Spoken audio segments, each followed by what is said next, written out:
Nothing phone है, nothing 2, इसमें screen lock लगा हुआ है। इसको पासवर्ड रिमूव करेंगे, किस तरह रिमूव होगा आज की इस वीडियो में बताएंगे। सबसे पहले इसको आपने पावर ऑफ करना है, वॉल्यूम अप और पावर बटन इसको आपने पावर ऑफ कर लेना है। पावर ऑफ करने के बाद आपने क्या करना है, यहाँ पे पावर बटन प्रेस करना है और वॉल्यूम अप। फर्स्ट आपने पावर बटन प्रेस करना है, फिर वॉल्यूम अप, दोनों बटन आपने प्रेस रखने हैं। ऑन होने के बाद पावर से हटा देनी है, वॉल्यूम अप आपने प्रेस रखना है। तो यहाँ पे नो कमांड पे आ जाएगा। नो कमांड पे आने के बाद फर्स्ट आपने पावर बटन प्रेस करना है, फिर वॉल्यूम अप, पावर बटन, फिर वॉल्यूम अप। तो यहाँ से वॉल्यूम डाउन से स्क्रॉल डाउन करेंगे।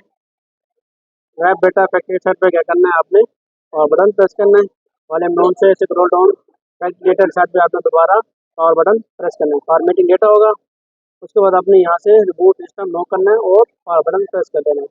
ये फॉर्मेट डेटा होने के बाद ऑन होने में थोड़ा सा टाइम लेगा। हम यहाँ पे वीडियो को स्किप करेंगे या वीडियो को फास्ट फॉरवर्ड करेंगे ताकि आपका टाइम ज़्यादा वेस्ट ना हो।